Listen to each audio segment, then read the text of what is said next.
നീതിമാന്മാരുടെ കുടുംബം നിലനിൽക്കും. സോഷ്യോളജി അനുസരിച്ച് ഒരു തലമുറ കഷ്ടപ്പെട്ട് കാശുണ്ടാക്കും, രണ്ടാമത്തെ തലമുറ ഏകദേശം നിലനിർത്തും, മൂന്നാമത്തെ തലമുറ നശിക്കും. ഇത് സോഷ്യോളജി തിയറിയാണ്. പക്ഷേ അതിനൊക്കെ അപ്പുറം പോകും ഈ നീതിമാന്റെ കുടുംബം. വേദപുസ്തകം പറയുന്നു. ഇനി അടുത്തത്, ആ മക്കൾ വലിയവരായി മാറി. ലൂക്കോസിന് ജീവിച്ചേട്ടം 1-ാം അധ്യായം 6-ാം വാക്യം, ഇരുവരും ദൈവസന്നിധിയിൽ നീതിയുള്ളവരും കർത്താവിൻ്റെ സകല കൽപ്പനകളിലും ന്യായങ്ങളിലും കുറ്റമില്ലാത്തവരായി നടക്കുന്നവരുമായിരുന്നു. ആരാണ് ഇരുവർ? ആരൊക്കെ ഇരുവര്? സക്കറിയ, എലിശുബ. ഇവരുടെ മകൻ ആരായിരുന്നു? യോഹന്നാൻ സ്നാപകൻ. യോഹന്നാൻ സ്നാപകനെ കുറിച്ച് വചനം പറയുന്നത് കേട്ടുള്ള കർത്താവ് തൻ്റെ ആദരങ്ങൾ കൊണ്ട് മൊഴിയാണ്.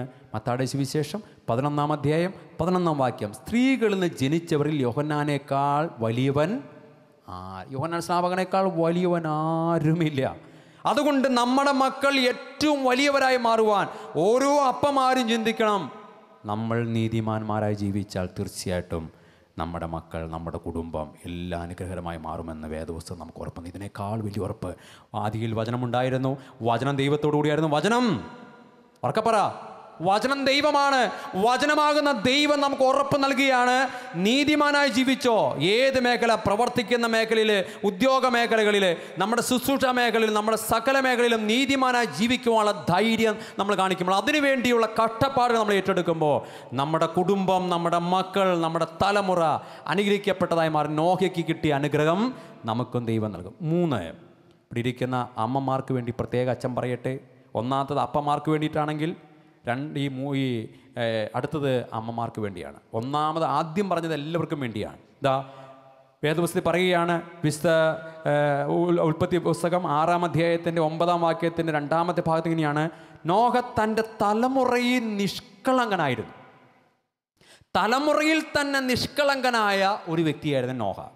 ഇവിടെ ഇരിക്കുന്ന ഓരോ അമ്മമാരുടെ അച്ഛൻ പറയട്ടെ, നമ്മുടെ കുടുംബത്തിന് ദൈവത്തിന് അനുഗ്രഹം ലഭിക്കുവാൻ നിഷ്കളങ്കമാരായിട്ടുള്ള അമ്മമാരായി മാറുക, നിഷ്കളങ്കമാരായിട്ടുള്ള കാരണവന്മാരായി മാറുക, നിഷ്കളങ്കമാരായിട്ടുള്ള ഭാര്യമാരായി മാറുക, നിഷ്കളങ്കമാരായിട്ടുള്ള കുടുംബനാഥന്മാരായി മാറുക. നിഷ്കളങ്കതയുള്ള ഒരു വീട്ടിലെ അമ്മമാർ ഏറ്റവും പ്രധാനപ്പെട്ട അനുഗ്രഹമാണ്. നമുക്കറിയാം, ഒരു കുഞ്ഞിൻ്റെ ചിരി കാണുമ്പോൾ നമുക്ക് വല്ലാത്തൊരു സന്തോഷം. എൻ്റെ ഒരു കൂട്ടുകാരൻ ഡോക്ടറുണ്ട് കേട്ടോ, അദ്ദേഹം സൈക്യാട്രിസ്റ്റാണ്. പുള്ളിയുടെ ഒരിക്കലൊരു പുതിയ മൊബൈൽ, അപ്പോൾ ആ മൊബൈൽ ഞങ്ങൾ ഭക്ഷണം കഴിക്കുന്ന സമയത്ത് ഞാൻ ഈ മൊബൈൽ പുള്ളി എന്നെ പുതിയ മൊബൈൽ അച്ഛാന്ന് പറഞ്ഞ് കാണിച്ചു തന്നു.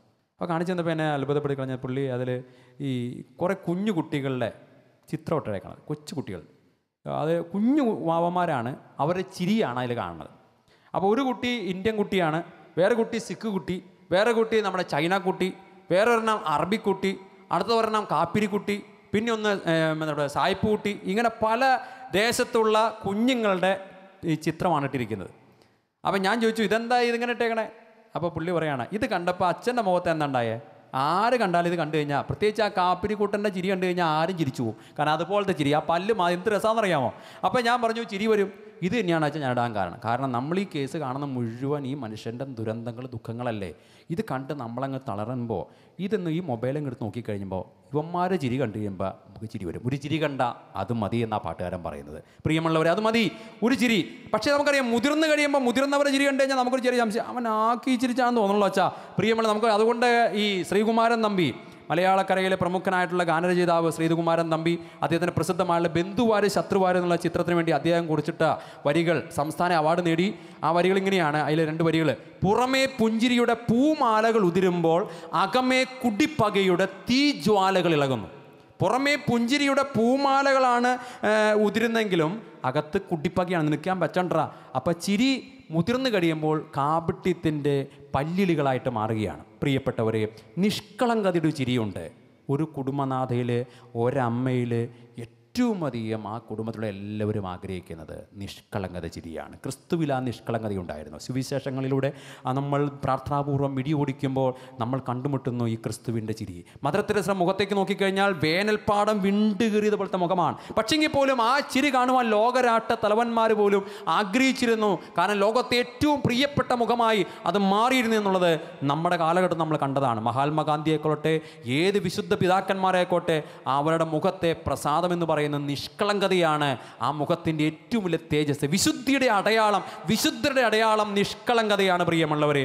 അതുകൊണ്ട് 101 സങ്കീർത്തനം 2 വാക്യം നമ്മുടെ മനസ്സിൽ കുറിക്കണം. 101 സങ്കീർത്തനം 2 വാക്യം, ഞാൻ നിഷ്കളങ്ക മാർഗത്തിൽ ശ്രദ്ധ വയ്ക്കും, ഞാൻ എൻ്റെ വീട്ടിൽ നിഷ്കളങ്ക ഹൃദയത്തോടെ പെരുമാറും.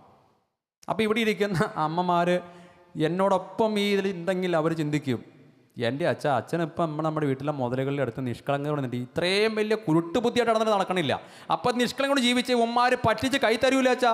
പക്ഷേ ഞാൻ പറയട്ടെ, നിഷ്കളങ്കതയുള്ള അമ്മമാരെ പറ്റിക്കാൻ ചില മക്കൾക്ക് മനസ്സ് വരില്ല. ഞാനൊരു കുഞ്ഞുദാഹരണം എന്നെയും ചിന്തിപ്പിച്ചൊരു സംഭവമാണിത്. എൻ്റെ ജീവിതത്തിൽ ഈ ഒരു പാഠം കിട്ടിയത് ഇവിടെ ഇരിക്കുന്ന അമ്മമാർക്ക് വേണ്ടി അച്ഛൻ പറയുകയാണ്. ഒരു പയ്യനെ കേരളത്തിന് പുറത്ത് എഞ്ചിനീയറിംഗ് പഠിക്കുകയാണ്. പഠിക്കാൻ ഇത്തിരി മോശമാണ്. പക്ഷേ അവൻ്റെ ചേച്ചിമാർ രണ്ടുപേരും മിട്ടുമിടുക്കുകളാണ്. അവരെല്ലാവരും എഞ്ചിനീയറിംഗ് കഴിഞ്ഞ്, മൂത്തയാൾ എംടെക് കഴിഞ്ഞ്, രണ്ടാമത്തെ ആൾ എംടെക് പഠിച്ചുകൊണ്ടിരിക്കുന്നു. മിട്ടുമിടുക്കുകളാണ്. ഇളയവൻ പഠിക്കാൻ ഇത്തിരി മോശമാണ്, പാവം കുട്ടി. അപ്പോൾ ഇവന് ഈ കേരളത്തിൽ സീറ്റ് കിട്ടാതെ ഇവർ കേരളത്തിന് പുറത്തേക്ക് വിട്ടു. അവിടെ പഠിത്തം കഴിഞ്ഞു. പക്ഷേ ഇടയ്ക്കിടയ്ക്ക് ഇങ്ങനെ തോറ്റു പുള്ളി പോരുകയാണ്. അങ്ങനെ ഏറ്റവും ഒടുവിലത്തെ വർഷമാണ് പഠിക്കുന്നത്. അവന് ഈ എൻ്റെ അടുത്ത് കൗൺസിലിംഗ് കൊണ്ടുവന്നിരിക്കും. കാരണം അവൻ്റെ റൂംമേറ്റിനെ കുറച്ച് വർഷങ്ങളായി ഇവൻ്റെ കൂടെ താമസിക്കുന്ന തമിഴനായൊരു പയ്യനെ മയക്കുമരുന്ന് കൈവശം വെച്ചതിനും ഈ മയക്കുമരുന്ന് ഹോസ്റ്റലിൽ മറ്റു കുട്ടികൾക്ക് കൊടുത്തതിനും ആ പയ്യനെ അറസ്റ്റ് ചെയ്തു. ഈ പയ്യൻ്റെ കൂട്ടുകാരനായിട്ടുള്ള റൂംമേറ്റായുള്ള പയ്യനെ. അപ്പോൾ കുറച്ച് വർഷങ്ങളായിട്ട് ഇവർ ഒരുമിച്ച് താമസിക്കുന്നത്.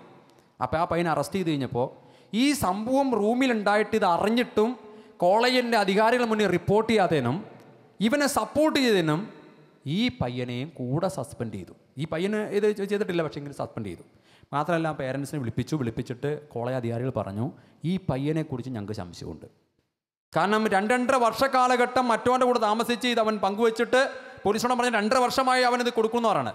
എന്നിട്ട് ഈ സാധനം ഇവൻ ആ ചുറ്റുപാടത്തെ പലർക്കും കൊടുത്തിട്ട് ഒന്നെങ്കിലും ഇവന് ഉപയോഗിച്ചിട്ടുണ്ട്, ഇവൻ ഇതിൻ്റെ കൂടെ കൂടിയിട്ടുണ്ട്. അതുകൊണ്ടാണ് ഇവൻ പറയാത്തത്. പ്രിയമുള്ളവർ, ഈ മയക്കുമരുന്നിനെ കുറിച്ച് പറയുമ്പോൾ അച്ഛൻ ചെറിയ കാര്യം കൂടെ ചേർത്ത് വെച്ച് പറയട്ടെ. നമ്മൾ ഉദ്ദേശിക്കുന്ന പോലെ എന്ന് ഉപയോഗിക്കുന്ന മയക്കുമരുന്നുകൾ കഞ്ചാവോ ഹസിഷോ അല്ലെങ്കിൽ ബ്രൗൺ ഷുഗറൊന്നും അല്ല കേട്ടോ. ഇപ്പോൾ ആശുപത്രിയിലൊക്കെ നമ്മൾ അഡ്മിറ്റ് ചെയ്തിരിക്കുന്ന പല കുട്ടികളും ഇങ്ങനെയുള്ള സാധനം ഉപയോഗിക്കുന്നവരല്ല. ഇനി അവർ ചീത്തയാകാൻ വേണ്ടി ഉപയോഗിക്കുന്നവരല്ല. എങ്ങനെ ഈ കുട്ടികൾ ഇത് ഉപയോഗിക്കണമെന്ന് അറിയാമോ? ഈ പല നമ്മുടെ കുട്ടികളെയും കുഴപ്പം, ആൺകുട്ടികളെ പ്രത്യേകിച്ചും കുഴപ്പം, അവർ അതാത് ദിവസം പഠിക്കില്ല. അപ്പോൾ കേരളത്തിൽ നിന്ന് വീട്ടിൽ നിന്നൊക്കെ ആകുമ്പോൾ മാതാപിതാക്കൾ പ്രത്യേകിച്ച് അമ്മമാർ പഠിക്കടാ എന്ന് പറഞ്ഞ് ഏത് സമയം ഇങ്ങനെ പുറകെ വടിയും കോലിട്ട് നിൽക്കണോണ്ടാണ് കുറേയൊക്കെ പഠിച്ചു പോകുന്നത്.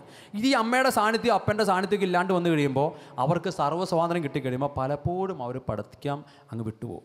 പിന്നെ എപ്പോഴാണ് തുടങ്ങണമെന്നറിയാമോ? സ്റ്റഡി ലീവ് ആരംഭിച്ച് കഴിഞ്ഞാൽ അന്നേരം തുടങ്ങൂല, പരീക്ഷയുടെ 2-3 ദിവസം മുമ്പാണ് ഇവർ ആരംഭിക്കുന്നത്. പക്ഷേ എന്ത് സംഭവിക്കും? അപ്പോഴത്തേക്കും നല്ലൊരു ഭാഗം പഠിക്കാൻ കിടക്കുകയാണ്. രാത്രി ഇരുന്നിരുന്നൊരു 10-11 മണി 12 മണിയാകുമ്പോഴേക്കും ഉറക്കം വരും. ഉറങ്ങിക്കഴിഞ്ഞാൽ പിറ്റേ ദിവസം അല്ലെങ്കിൽ അടുത്ത ദിവസത്തെ പരീക്ഷ എഴുതാൻ പറ്റില്ല. അപ്പോൾ എങ്ങനെ പഠിക്കും? അന്നേരമാണ് ഇത്തരത്തിലുള്ള സാധനങ്ങൾ കൊടുക്കുന്ന അതിൽ തന്നെയുള്ള ഗ്രൂപ്പിൽ തന്നെയുള്ളവർ ഈ ഇത്തരത്തിലുള്ള സ്റ്റിമുലൻസുമായിട്ട് വരുന്നത്. ഇത് നിരോധിതമായ ചില മരുന്നുകളാണ്. പ്രിയപ്പെട്ടവരെ, അങ്ങനെ പെട്ടുപോയ ഒരു സാധനമാണിത്. അപ്പം ഞാൻ ചോദിച്ചു, ഈ പയ്യനോട് ചോദിച്ചേ, ഇവൻ്റെ മാതാപിതാക്കൾ എൻ്റെ അടുത്ത് വന്നിട്ട് ഇവൻ്റെ അപ്പയും അമ്മയും, ഈ അമ്മയാണെങ്കിൽ സൺഡേ സ്കൂൾ അധ്യാപകന് പാവം പിടിച്ച സ്ത്രീ, അവരൊന്ന് കരയുക, കണ്ണ് നിറഞ്ഞു ഒഴുകാണ്. അപ്പോൾ സാറന്മാരൊക്കെ പറയുന്ന അവൻ ഉപയോഗിച്ചിട്ടുണ്ടെന്ന് വെച്ചാൽ എനിക്ക് അറിയാൻ പാടില്ല. ഈ അമ്മ എന്നോട് പറയും, എനിക്കും കേട്ടപ്പോൾ സങ്കടം തോന്നി കേട്ടോ. അപ്പോൾ ഈ അപ്പം പറഞ്ഞു, അച്ഛനെ ഹിപ്നോട്ടീസ് ചെയ്താണെങ്കിലും അവൻ്റെ ഉള്ളിൽ നിന്നുള്ള കാര്യം പുറത്തെടുക്കണം അച്ഛാ, ഞങ്ങളുടെ കുട്ടീനെ രക്ഷിക്കണം. ഞാൻ പറഞ്ഞാൽ നോക്കട്ടെ, സംസാരിക്കാം. കുട്ടിയെ വിളിച്ചകത്ത് കയറ്റി ഞാനോട് ഒരു അരമണിക്കൂറോളം സംസാരിച്ചപ്പോൾ എനിക്കൊരു കാര്യം മനസ്സിലായി, ഇവൻ ഈ സാധനം തൊട്ടിട്ടില്ല. അപ്പോൾ എന്നെ അത്ഭുതപ്പെടുത്തിയൊരു ചോദ്യം, നിങ്ങളുടെ ഉള്ളിലുണ്ടായ ചോദ്യം ഞാനും ചോദിച്ചു. എടാ, നീ എത്ര പരീക്ഷയ്ക്ക് തോറ്റു വായിക്കണേ? നിനക്കിരുന്ന് പഠിക്കാനായിട്ട് ഇങ്ങനെ സന്ദർഭം വരുമ്പോൾ ഇവൻ നിന്നോട് പറഞ്ഞിട്ടില്ല ഇത് ഉപയോഗിക്കാൻ? ഊവാച്ചാൽ ധാരാളം പ്രാവശ്യം. അപ്പം നിനക്കിത് ഉപയോഗിക്കാനായിട്ടുള്ള പ്രേരണ ഉണ്ടായിട്ടും നീ പിന്നെ എന്താണ് ഇത് ഉപയോഗിക്കാതിരുന്നത്? ഇതറിയാനുള്ള ആകാംക്ഷ, നിനക്കിത് ഉപയോഗിക്കാൻ, അതുകൊണ്ടാണ് എല്ലാവർക്കും വിശ്വസിക്കാൻ പറ്റാത്തത്. നീ എന്താണ് ഉപയോഗിക്കാതിരുന്നത്? അപ്പം ഇവൻ പെട്ടെന്ന് സങ്കടപ്പെട്ട് പറയാം, അച്ഛനെന്നെ സംശയിക്കുകയാണോ? എന്നോട് പറയാം, അച്ഛനെന്നെ സംശയിക്കുകയാണോ? അച്ഛനറിയാമോ പുറത്തിരിക്കുന്ന അമ്മയില്ലേ, ഒരു പാവ അച്ഛൻ്റെ അമ്മ, ആ അമ്മയുടെ മുഖം ഒന്ന് ഓർക്കുന്നുള്ളൂ മാത്രമാണ് അച്ഛൻ ഞാൻ ഈ സാധനം തൊടാത്തത്. അന്ന് ഞാൻ തിരിച്ചറിഞ്ഞു, ഒരമ്മയുടെ ഏറ്റവും വലിയ ചൈതന്യം എന്ന് പറയുന്നത് നിഷ്കളങ്കതയാണ്. നിഷ്കളങ്കതയുള്ള അമ്മമാരെ, പ്രിയമുള്ളവരെ, മക്കൾക്ക് അത്ര എളുപ്പം പറ്റിക്കാൻ പറ്റില്ല. അവരെ മനസാക്ഷി അനുവദിക്കില്ല. അനേക അനുഭവങ്ങൾ എനിക്ക് കോർത്ത് വെച്ച് പറയാനുണ്ട്, പക്ഷേ സമയം നമ്മുടെ തീരാൻ പോവുകയാണ്. അതുകൊണ്ട് തിരിച്ചറിയുക, ഒരു കുടുംബത്തിലെ അമ്മ നിഷ്കളങ്കതയോടെ ജീവിക്കുമ്പോൾ ഒരു കുടുംബത്തിലെ ജീവിത പങ്കാളി, ഒരു കുടുംബത്തിലെ ആ കുടുംബത്തിലെ കുടുംബനാഥ നിഷ്കളങ്കതയോട് ജീവിക്കാൻ പരിശ്രമിക്കുമ്പോൾ തീർച്ചയായിട്ടും വേദപുസ്തകം പറയുന്നു, സദൃശവാക്യം 28:18, നിഷ്കളങ്കനായി നടക്കുന്നവൻ രക്ഷിക്കപ്പെടും, നടപ്പിൽ വക്രതയുള്ളവനോ പെട്ടെന്ന് വീഴും. പ്രിയപ്പെട്ടവരെ, സദൃശവാക്യം 37:18-19, യഹോവ നിഷ്കളങ്കന്മാരെ നാളുകൾ അറിയുന്നു, അവരുടെ അവകാശം ശാശ്വതമായിരിക്കും. ദുഷ്കാലത്ത് അവർ ലജ്ജിച്ചു പോകുകയില്ല, ക്ഷാമകാലത്ത് അവർ തൃപ്തരായിരിക്കും. ഇതല്ലേ നമ്മൾ ആഗ്രഹിക്കുന്നത്? അതുകൊണ്ട് നമ്മുടെ കുടുംബങ്ങളെ ദൈവത്തിൻ്റെ കൃപ ലഭിക്കാനുള്ള മൂന്നാമത്തെ പാഠം നോഹ നമ്മളെ പഠിപ്പിക്കുന്നു. തലമുറയിൽ തന്നെ നിഷ്കളങ്കതയോട് ജീവിക്കുക. പ്രത്യേകിച്ചും കുടുംബത്തിലെ അമ്മമാർ, അപ്പന്മാർ നീതിമാന്മാരാകുക, അമ്മമാർ നിഷ്കളങ്കതയുള്ളവരായി മാറുക. തീർച്ചയായിട്ടും നമ്മുടെ കുടുംബത്തിന് ദൈവത്തിന് അനുഗ്രഹം ലഭിക്കും.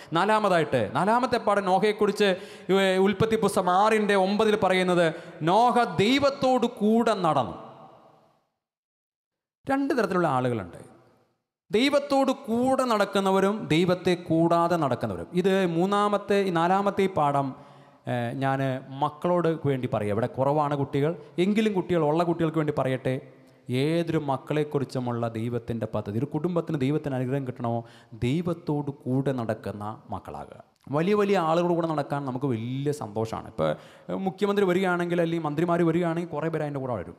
തീർച്ചയായും. കാരണം വെച്ചിട്ടുണ്ടെങ്കിൽ അത് നമ്മളതിൻ്റെ കാരണം വെച്ചിട്ടുണ്ടെങ്കിൽ അവൻ്റെ കൂടെ നിൽക്കുക എന്നൊക്കെ പറയുമ്പോൾ നമ്മളും വലിയ ആളാണെന്ന് സമൂഹത്തെ ഒന്ന് ബോധ്യപ്പെടുത്താനുള്ള സന്ദർഭമാണ്. കാരണം മുഖ്യമന്ത്രിയുടെ അടുത്ത ആളാണ്, അല്ലെങ്കിൽ മന്ത്രിയുടെ അടുത്ത ആളാണ്.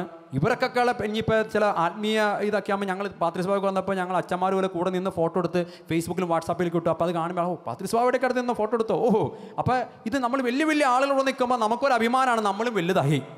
പക്ഷേ പ്രിയമുള്ളവർ, ഇവർക്കൊക്കെ അവകാശത്തിന്, അധികാരത്തിനൊക്കെ, ആയുസിനൊക്കെ പരിമിതി. കാരണം ഇതൊക്കെ ദൈവത്തിൻ്റെ വെറും ദാനമാണ്. എപ്പോഴാണ് ആയുസ് തീരുകയെന്നോ എപ്പോഴാണ് അധികാരം പോകുകയെന്നോ ഒന്നും നമുക്കറിയാൻ പാടില്ല. പക്ഷേ നമ്മൾ ചിന്തിച്ച്, ഈ പ്രപഞ്ചത്തിൻ്റെ മുഴുവൻ അധികാരി അന്നും ഇന്നും എന്നും അവനായിരിക്കും. ഈ പ്രപഞ്ചത്തിൻ്റെ സൃഷ്ടാവ്, നമ്മളെ സൃഷ്ടിച്ചവൻ, നമ്മളെ വഴി നടത്തുന്ന, ഈ ഭൂമിയിൽ നിന്ന് മാറ്റപ്പെട്ടാൽ നമ്മൾ ചെന്ന് ചേരുന്ന അവൻ്റെ അടുക്കൽ, ആ ദൈവത്തിൻ്റെ കൂടെ നടക്കുന്ന മക്കളാകാൻ എത്ര പേർക്ക് ആഗ്രഹമുണ്ട്? അങ്ങനെ നടക്കുന്ന മക്കൾ, ഞങ്ങളെപ്പോലുള്ള മക്കൾ ഉണ്ടാകുമ്പോഴാണ്, ദൈവത്തോട് കൂടെ നടക്കുന്ന മക്കളായി ഞങ്ങൾ രൂപപ്പെടുമ്പോഴാണ് മക്കളുടെ തലമുറയ്ക്ക് അനുഗ്രഹം കിട്ടുന്നത്, ഒരു കുടുംബ അനുഗ്രഹമുള്ള കുടുംബമായി മാറുന്നത്. വേദപുസ്തകം നോക്കുക, ശിഷ്യന്മാർ, മുക്കുവന്മാർ, അത്ര വലിയ വിവരമില്ലാത്തവർ, അങ്ങനെയുള്ള സാധാരണക്കാരായ, വെറും അതിസാധാരണക്കാരായുള്ള ശിഷ്യന്മാർ, ആ ശിഷ്യന്മാർക്ക് കർത്താവിനോട് കൂടെ നടന്നപ്പോൾ അവർ ലോകമറിയുന്നവരായി മാറി. നോക്കിയേ, ലോകമറിയുന്നവരായി മാറി. ആദ്യ മാതാപിതാക്കൾ, അവരുടെ കുടുംബം ദൈവത്തോടു കൂടെ നടന്നപ്പോൾ അവർ പർദീസയിലായിരുന്നു. ദൈവത്തെ കൂടാതെ നടന്നപ്പോൾ അവർക്ക് പർദീസ നഷ്ടപ്പെട്ടു. അനേക കുടുംബങ്ങൾക്ക് പർദീസയുടെ സ്വർഗത്തിൻ്റെ അനുഭവം ആ കുടുംബത്തിൻ്റെ അകത്തളങ്ങളിൽ നഷ്ടപ്പെട്ടു പോകുന്നത് ദൈവത്തെ കൂടാതെ നടക്കുമ്പോഴാണ്. കാരണം ദൈവത്തോട് ചേർന്ന് ആരംഭിച്ച ദാമ്പത്യത്തിൽ ദൈവമില്ലാതെ പോകുമ്പോൾ, ആരാധനയില്ലാതെ പോകുമ്പോൾ, പ്രാർത്ഥനയില്ലാതെ പോകുമ്പോൾ, ദൈവിക മൂല്യങ്ങൾ വിലയില്ലാതായി പോകുമ്പോൾ ആ കുടുംബത്തിൽ പ്രശ്നങ്ങൾ ആരംഭിക്കുകയാണ്. ഇനി വേദപുസ്തകം പറയുന്നു, ഉൽപ്പത്തി 5:24, ദൈവത്തോട് കൂടെ ഹാനോക്ക് നടന്നു, ദൈവം എടുത്തുകൊണ്ടതിനാൽ കാണാതായി. ദൈവത്തോടു കൂടി ആരാണ് നടക്കുന്നത്?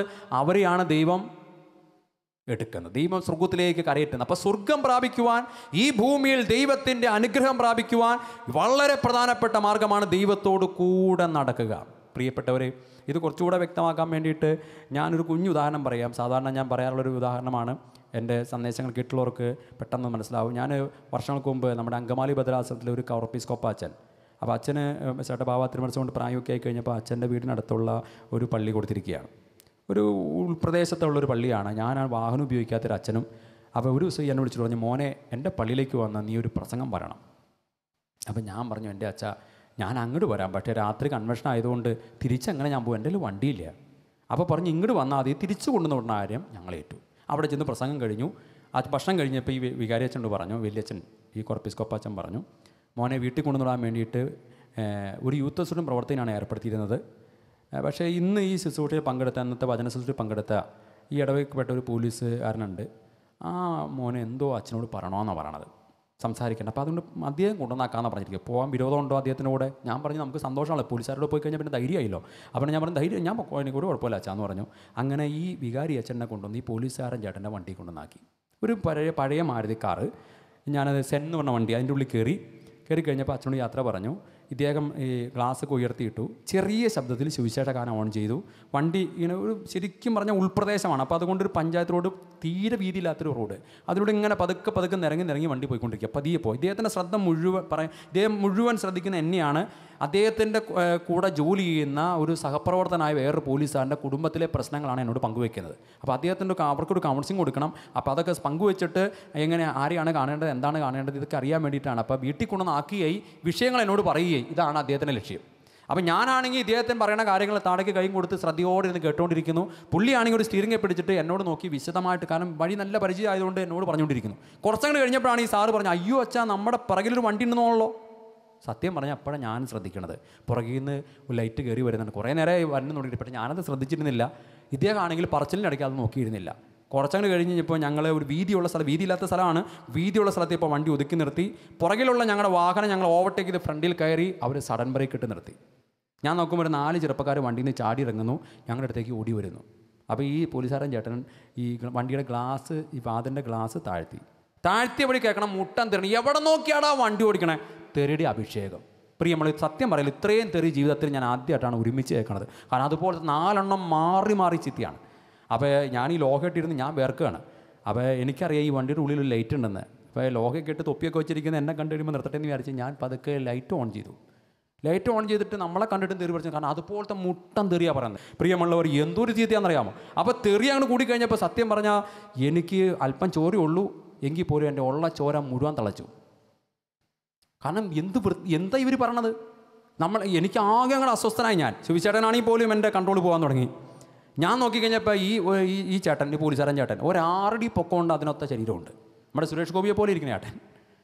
ഈ ചേട്ടൻ ഈ സ്റ്റിയറിംഗെ പിടിച്ച് ശാന്തനായിരുന്ന് തെറിയിട്ട് ധ്യാനിക്കുകയാണ്. വളരെ ശാന്തനായിട്ടിരിക്കുന്നു. ഒരു ഭാവവേദ മുഖത്തില്ല. ഞാൻ ഇങ്ങനെ പുള്ളിയുടെ നോട്ടം കണ്ടിട്ട് എനിക്ക് തോന്നുന്നു പുതിയ തെറി, എൻ്റെ അറിവനുസരിച്ച് ലോകത്തെ ഏറ്റവും കൂടുതൽ തെറി അറിയാവുന്നത് നമ്മുടെ പോലീസുകാരാണ്. പക്ഷേ ഈ ചേട്ടൻ വളരെ ശാന്തനായിരുന്നു. ഈ തെറിയൊക്കെ കേട്ടിങ്ങനെ ഇരിക്കുകയാണ്. അത് കഴിഞ്ഞ് കുറച്ച് കഴിഞ്ഞപ്പോഴേക്കും അവരൊരു ഗ്യാപ്പ് വന്നപ്പോൾ ഈ സാറ് പറയുക സോറിന്ന്. മുട്ടൻ തെറി തിരിച്ചു വന്നത്.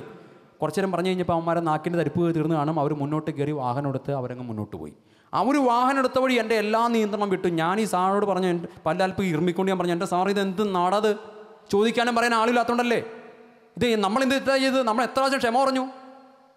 ഇത് പറഞ്ഞ് തീരെയല്ല. എൻ്റെ മുഖത്തേക്ക് നോക്കിയിട്ട് ഈ സാറ് പറയാ കേട്ടോ, ഈ പോലീസുകാരൻ ചേട്ടൻ പറയാ, അച്ഛനും ഇല്ലായിരുന്നെങ്കിൽ തെറിയാൻ പറഞ്ഞ് അവൻ്റെ കരണക്കുറ്റിക്കാൻ കൊടുത്തേനെ. ഞാനിത് കേട്ടു. അപ്പോൾ എനിക്ക് മനസ്സായി, ഇദ്ദേഹത്തിന് പറയാൻ അറിയാൻ പാടില്ലാത്തതുകൊണ്ടല്ല, ഇദ്ദേഹത്തിന് അതിനുള്ള ആരോഗ്യമില്ലാത്തതുകൊണ്ടല്ല, ധൈര്യമില്ലാത്തതുകൊണ്ടുമല്ല. ഒറ്റ കാരണമേ ഇദ്ദേഹം തെറി പറയാത്തതിൻ്റെ കാരണമുള്ളൂ. എന്താ കാരണം? ഞാൻ തെറി പറഞ്ഞു പോയാൽ അങ്ങേര് ചിന്തിച്ചിങ്ങനെയാണ്, ഞാൻ തെറി പറഞ്ഞു പോയാൽ എൻ്റെ അടുത്ത് തീപ്പെട്ടിക്കും പോലെ ഒരു അച്ഛനിരിപ്പുണ്ട്. അച്ഛൻ നാറിപ്പോൾ. ഒരു വൈദികൻ അടുത്തിരിക്കുമ്പോൾ മോശമായി പെരുമാറാവുന്ന സന്ദർഭമാണെങ്കിലും ഞാൻ മോശമായി പെരുമാറില്ല. ഇതാണ് ആ സാർ എന്നോട് ആ ചേട്ടൻ പറഞ്ഞു പറയുന്ന ഒരു ഞാൻ വീട്ടിൽ വന്ന് സാധാരണ മെസ്സേജ് കഴിഞ്ഞ് കഴിഞ്ഞിട്ടുണ്ടെങ്കിൽ വീട്ടിൽ വന്നു കഴിഞ്ഞിട്ട് അതിൻ്റെ ചെറിയൊരു ഒന്ന് കുറിച്ച് വെക്കാറുണ്ട്. അപ്പോൾ ഞാൻ കുറിച്ചുകൊണ്ട് സമയത്ത് ദൈവം പെട്ടെന്ന് എനിക്കൊരു ബോധ്യം തന്നു. ആ ചേട്ടൻ പറഞ്ഞൊരു കാര്യം, അച്ഛൻ അടുത്തിരുന്നുകൊണ്ടാണ് ഞാൻ ഇങ്ങനെ പോയി സംസാരിക്കാതിരുന്നത്. അപ്പോൾ എൻ്റെ മനസ്സിൽ തോന്നി ചിന്ത ഞാൻ നിങ്ങളോട് പറയട്ടെ. അച്ഛൻ എന്ന് പറഞ്ഞാൽ ആരാ? ദൈവത്തിൻ്റെ വേറൊരു ശുശ്രൂഷകൻ, സാധാരണ ഒരു മനുഷ്യൻ, വേറൊരു ശുശ്രൂഷകൻ, വേറെ ഒന്നൊരു പ്രത്യേകതയില്ല. ഒരു മനുഷ്യൻ, ഒരു വെറും ശുശ്രൂഷകനായ ഒരു സാധാരണക്കാരനായി വൈദികൻ അടുത്തിരിക്കുമ്പോൾ പോലും ഞാൻ മോശമായി പെരുമാറില്ല എന്ന് അദ്ദേഹം പറയുന്നത്. പക്ഷെ നമ്മൾ ചിന്തിച്ച് നോക്കി, നമ്മുടെ കൂടെ എപ്പോഴുമുള്ള വേറെ ആളുണ്ട്. ആരാണ്? നമ്മുടെ ദൈവത്തിൻ്റെ പേരെന്താണെന്നറിയാമോ? ക്രിസ്മസ് കാലത്ത് നമ്മൾ ആ പേര് ഓർത്തു, ഇമ്മാനുവേൽ. അർത്ഥം ഉറക്കെ പറ. ദൈവം നമ്മോട് കൂടെ. God with us. ദൈവം നമ്മോട് കൂടെ. ദൈവം എപ്പോഴും നമ്മുടെ കൂടെ ഇല്ലേ? എബിയച്ചൻ പ്രസംഗിക്കുമ്പോഴും ദൈവമുണ്ട്. ഞാൻ എൻ്റെ വീട്ടിൽ എൻ്റെ ഭാര്യയായിട്ട് അടി കൂടുമ്പോഴും വഴക്കുണ്ടാക്കുമ്പോഴും ദൈവം കൂടെയുണ്ട്. അത് കാണുന്ന ദൈവം ഈ പ്രസംഗിക്കാൻ നേരത്ത് ഒരു പക്ഷേ കോമഡി ചിരിയിരിക്കണ്ടാവും. അതെന്താണ് നിൻ്റെ പ്രസംഗം? വീട്ടിലെന്താ നിൻ്റെ പെർഫോമൻസ്? പ്രധാനപ്പെട്ടതാണ്. നിൻ്റെ കൂട്ടുകാർ കൂടുമ്പോൾ, നീ രഹസ്യത്തിലിരിക്കുമ്പോൾ ഇതെല്ലാം കാണുന്ന എൻ്റെ ഉള്ളും എൻ്റെ ഉള്ളവും എൻ്റെ നിലവും എൻ്റെ കനവും ഒക്കെ അറിയാവുന്നൊരു ദൈവം എൻ്റെ കൂടെയുണ്ട്. ഈ ദൈവത്തിനെ ഭാരപ്പെടുത്താതെ സങ്കടപ്പെടുത്താതെ ജീവിക്കുന്ന മക്കളാണ് ഒരു കുടുംബത്തിന് ഏറ്റവും വലിയ അനുഗ്രഹമായി മാറുന്നത്. ആ മക്കളെ എവിടെ പോയാലും നമുക്ക് ധൈര്യമായിട്ട് അങ്ങനെയുള്ള ദൈവം കൂടെയുണ്ടെന്നുള്ള ബോധത്തോടെ ജീവിക്കുന്ന മക്കളാണോ അവരെ ലോകത്ത് എവിടെയും നമുക്ക് വിടാം. എവിടെ പഠിഞ്ഞ് വിദേശത്ത് ചിലതൊക്കെ പറഞ്ഞ് അച്ഛാ കാനഡയിലേക്ക് പഠിപ്പിക്കാൻ വിടാം, ഒരു പേടിക്കും വേണ്ട. ഇതാണ് മുതലെങ്കിൽ വിടാൻ ധൈര്യമായിട്ട്. കാനഡയിൽ എവിടെ വേണമെങ്കിലും വിടാം. കാരണം വെച്ചാൽ ഈ ലോകത്തെ എവിടെ വിട്ടാൽ ആ കുട്ടികളെ കുറിച്ച് കാരണം അവർ ചിന്തിക്കുന്നത് എൻ്റെ കൂടെ എൻ്റെ ദൈവമുണ്ട്. അപ്പോൾ എൻ്റെ ദൈവത്തിന് കാണാവുന്ന കാഴ്ചകളെ ഞാൻ കാണൂ, എൻ്റെ ദൈവത്തിന് കൂടാവുന്ന കൂട്ടുകളെ ഞാൻ കൂടൂ, എനിക്ക് എൻ്റെ ദൈവത്തിന് ഉൾക്കൊള്ളാവുന്ന ചിന്തകളെ എൻ്റെ മനസ്സിലൂടെ ഞാൻ കടത്തിവിടൂ, എൻ്റെ ദൈവത്തിന് ഇഷ്ടപ്പെടുന്ന രീതിയിലുള്ള ബന്ധങ്ങളെ ഞാൻ ഉണ്ടാക്കൂ, എൻ്റെ ദൈവത്തിന് ഇഷ്ടപ്പെടുന്നതിനെ ഞാൻ രുചിക്കൂ.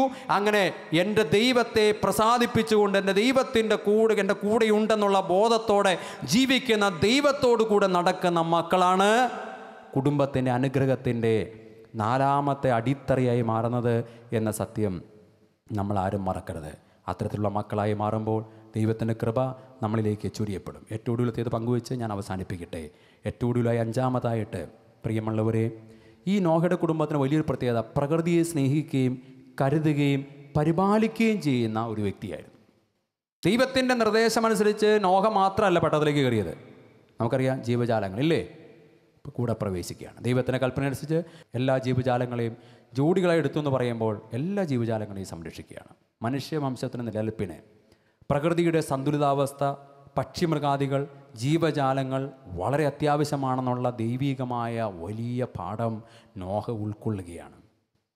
ഈ പ്രകൃതിയും അതിലെ സകലചരാചരങ്ങളും നമ്മളുമെല്ലാം ഒരു വലിയ കുടുംബമാണ്.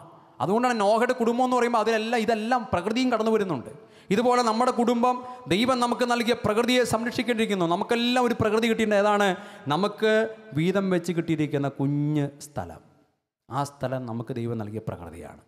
ആ പ്രകൃതി വികസനത്തിൻ്റെ പേരിൽ, താൽക്കാലിക നേട്ടത്തിൻ്റെ പേരിൽ മലകൾ നാം മാന്തി മണ്ണ് വിറ്റ് പണം നേടുമ്പോൾ അടുത്ത തലമുറയുടെ ആവാസ വ്യവസ്ഥയാണ് നാം വിറ്റ് തിന്നുന്നത് എന്നുള്ള ഓർമ്മ നമ്മുടെ ഉള്ളിൽ എപ്പോഴും ഉണ്ടാകണം. അടുത്ത തലമുറയ്ക്കായി നാം കാത്തു സൂക്ഷിക്കേണ്ടത് ഏറ്റവും വലിയ സമ്പത്ത് എന്ന് പറയുന്നത് ബാങ്ക് ബാലൻസ് അല്ല, സ്വർണ്ണമല്ല, അല്ലെങ്കിൽ ഷെയറുകളല്ല, മ്യൂച്വൽ ഫണ്ടുകളല്ല, മറിച്ച് പ്രിയമുള്ളവരെ നല്ല പ്രകൃതി രമണീയമായി നമുക്ക് ലഭിച്ചിരിക്കുന്ന കാരണന്മാർ നൽകിയ നമ്മുടെ മണ്ണാണ് നമ്മൾ ഏറ്റവും അധികം സംരക്ഷിക്കേണ്ടത്. ഓരോ മരങ്ങളും വിലപ്പെട്ടതാണ്, ഓരോ ചെടികളും അമൂല്യമാണ്. മരത്തിൻ്റെ വില അറിയണമെങ്കിൽ നമ്മൾ ഗൾഫിലൊന്ന് പോയാൽ മതി. ഈ മണ്ണും മലയും നെൽപ്പാടങ്ങളും മരങ്ങളും ഈ പ്രകൃതിയെ നഷ്ടപ്പെടുത്തിയിട്ടിട്ട് എന്ത് നേട്ടമുണ്ടാക്കിയാലും അതെല്ലാം ശാശ്വതമായിട്ടുള്ള കോട്ടമാണ്. അനേകം രോഗങ്ങളിലേക്ക്, പ്രകൃതിക്ഷോഭങ്ങളിലേക്ക്, ഭൂകമ്പങ്ങളിലേക്ക്, പകർച്ചവ്യാധികളിലേക്ക്, കൊടിയ ചൂടിലേക്ക്, കുടിവെള്ളക്ഷാമത്തിലേക്ക് അടുത്ത തലമുറയെ നാം തള്ളിവിടുകയാണ്. രോഗങ്ങൾ വന്നു കഴിയുമ്പോൾ മൾട്ടിനാഷണൽ ആശുപത്രി കാത്തിരിക്കുകയാണ് നമ്മൾ ചെല്ലാൻ വേണ്ടിയിട്ട്. ഇനി ചെന്നാൽ മരുന്നോ, ഈ പ്രകൃതിയിൽ നിന്നുണ്ടാകുന്ന മരുന്നുകളാണ് അനേകം മരുന്നുകൾ. ഇതൊക്കെ നഷ്ടപ്പെട്ട് കഴിഞ്ഞാൽ മരുന്നുകൾ പോലും ഇല്ലാതെ നമ്മുടെ അടുത്ത തലമുറ ഒരിറ്റ് വെള്ളത്തിന് വേണ്ടി, ഒരു മരുന്നിന് വേണ്ടി, നല്ല വായുവിന് വേണ്ടി, നല്ല ഒരു കാലാവസ്ഥയ്ക്ക് വേണ്ടി ഇവർ ചങ്കുപൊട്ടിച്ചാകുന്ന ഒരു കാലഘട്ടമുണ്ടായിട്ട് പ്രിയമുള്ളവരെ നമുക്ക് ദൈവത്തിന് മുമ്പാകിരുന്ന് സന്തോഷിക്കാൻ പറ്റുമോ? അതുകൊണ്ട് ഏറ്റവും പ്രധാനപ്പെട്ട ഒരു ചിന്തയായി നമ്മുടെ ഉള്ളിൽ മാറട്ടെ. ദൈവം നമ്മളെ ഏൽപ്പിച്ചിരിക്കുന്ന ദൗത്യം ഉൽപ്പത്തി പുസ്തകം 2:15 ദൈവം മനുഷ്യനെ കൂട്ടിക്കൊണ്ടുപോയി, ആദ്യത്തെ കുടുംബത്തെ കൂട്ടിക്കൊണ്ടുപോയി എന്തിനൊക്കെ ആക്കിയ? ഭൂമിയിൽ വേല ചെയ്യുവാനും അതിനെ കാപ്പാനും അവിടെയാക്കി. ഉൽപ്പത്തി 2:15 കുടുംബത്തിന് ദൈവം നൽകിയ വലിയ ബോധ്യമാണ്, വലിയ ദൗത്യമാണ്. പ്രകൃതിയെ വേല ചെയ്യുക, ആ പ്രകൃതിയെ സംരക്ഷിക്കുക. 2 ദൗത്യം: പ്രകൃതിയിൽ വേല ചെയ്യുക, പ്രകൃതിയെ സംരക്ഷിക്കുക. ഇത് നമ്മുടെ ദൗത്യമായി മാറുമ്പോഴാണ് ഒരു കുടുംബത്തിന് ദൈവത്തിൻ്റെ കൃപ ലഭിക്കുന്നത്. എൻ്റെ ജീവിതം എൻ്റെ മരങ്ങൾ, മൈ ലൈഫ് മൈ ട്രീസ് എന്നുള്ള ഗ്രന്ഥം എഴുതിയ മാൻ ഓഫ് ദ ട്രീസ് എന്നറിയപ്പെടുന്ന, മരമനുഷ്യൻ എന്നറിയപ്പെടുന്ന റിച്ചാർഡ്സൺ ബെർബി ബേക്കറിൻ്റെ, അത് അദ്ദേഹം പ്രസിദ്ധനായിട്ട് വനശാസ്ത്രജ്ഞനാണ്. അദ്ദേഹത്തിൻ്റെ ആത്മകഥയിൽ അദ്ദേഹം പറഞ്ഞിരിക്കുന്ന കാര്യം, അദ്ദേഹത്തിൻ്റെ ആയുസ്സിൽ 2600 കോടി മരങ്ങൾ നട്ടുപിടിപ്പിക്കുവാൻ വേണ്ടി അദ്ദേഹം പ്രചോദനം നൽകി. ആ നിലയ്ക്കാണ് അദ്ദേഹത്തെ മരമനുഷ്യൻ എന്ന് വിളിക്കുന്നത്, the man of the trees എന്നറിയപ്പെടുന്നത്. അദ്ദേഹത്തിൻ്റെ പ്രസിദ്ധമായ പ്രാർത്ഥന ഇങ്ങനെയാണ്: എൻ്റെ കാൽപാദങ്ങൾക്കടിയിലെ ഭൂമിയോടും എൻ്റെ സഹജീവികളോടും എൻ്റെ അന്തരാത്മാവിനോടും നീതി പുലർത്തി ജീവിപ്പാൻ എന്നെ അനുഗ്രഹിക്കണമേ. എൻ്റെ കാൽപാദങ്ങൾക്കടിയിലെ ഭൂമിയോടും എൻ്റെ സഹജീവികളോടും എൻ്റെ അന്തരാത്മാവിനോടും നീതി പുലർത്തി ജീവിപ്പാൻ എന്നെ അനുഗ്രഹിക്കണമേ.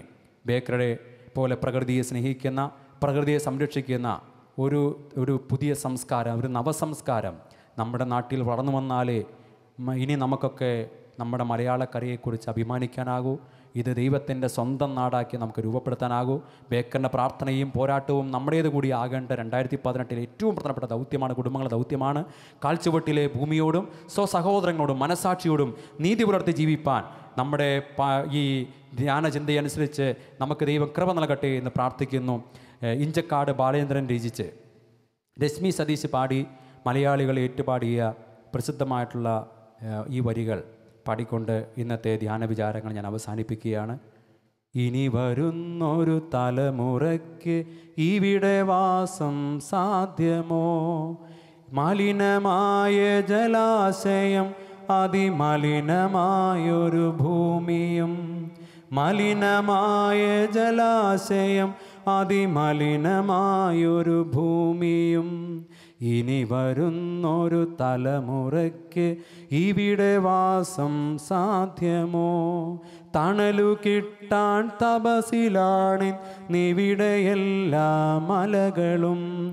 ദാഹനീരിനു നാവു നീട്ടി വരണ്ടു പുഴകൾ സർവവും.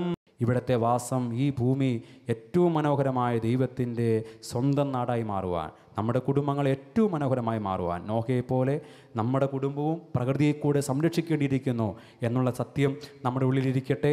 ഞാൻ എൻ്റെ വാക്കുകൾ ഉപസംഹരിക്കുന്നു. നോഹ നൽകുന്ന 5 പാഠങ്ങൾ. 1, തിന്മ നിറഞ്ഞ സമൂഹത്തിൽ ആ തിന്മയുടെ സംസ്കാരം കുടുംബത്തിലേക്ക് കടന്നു വരാതെ മതിൽ കെട്ടുക, വാതിലടയ്ക്കുക, അങ്ങനെ വിശുദ്ധിയോടെ വ്യത്യസ്തരായി ജീവിക്കുക. 2, കുടുംബത്തിലെ നാഥൻ നീതിമാനാകുക. 3, കുടുംബനാഥൻ നിഷ്കളങ്കിയായിരിക്കുക. 4, മക്കൾ ദൈവത്തോടു കൂടെ നടക്കുന്ന മക്കളായി മാറുക. 5, ദൈവം നമുക്ക് നൽകിയ ഇത്തിരി മണ്ണിനെ, നമ്മുടെ പ്രകൃതിയെ നന്നായി സംരക്ഷിക്കുക. ആ സംരക്ഷിക്കുവാനുള്ള പോരാട്ടങ്ങളിൽ സജീവമായി ഏർപ്പെടുക. അത് ആത്മീയരുടെ അടയാളമാണ്. ഈ 5 പാഠങ്ങൾ നമുക്ക് നമ്മുടെ കുടുംബ ബന്ധങ്ങൾക്ക് 2018 ദിശാബോധം നൽകട്ടെ എന്ന പ്രാർത്ഥനയോട് കൂടെ ഇതിനു വേണ്ടിയുള്ള ശക്തി എനിക്ക് നൽകിയ ദൈവത്തിൻ്റെ കൃപയിൽ അവയപ്പെട്ടുകൊണ്ട് നിങ്ങളുടെ വലിയ പ്രാർത്ഥനയിൽ എന്നെ കൂടി ഓർക്കണമെന്ന് പ്രത്യേകം അഭ്യർത്ഥിച്ചുകൊണ്ട് എൻ്റെ വാക്കുകൾ ഉപസംഹരിക്കുന്നു. ദൈവത്തിൻ്റെ നാമം മാത്രം മാറ്റപ്പെടുമാറാട്ടെ.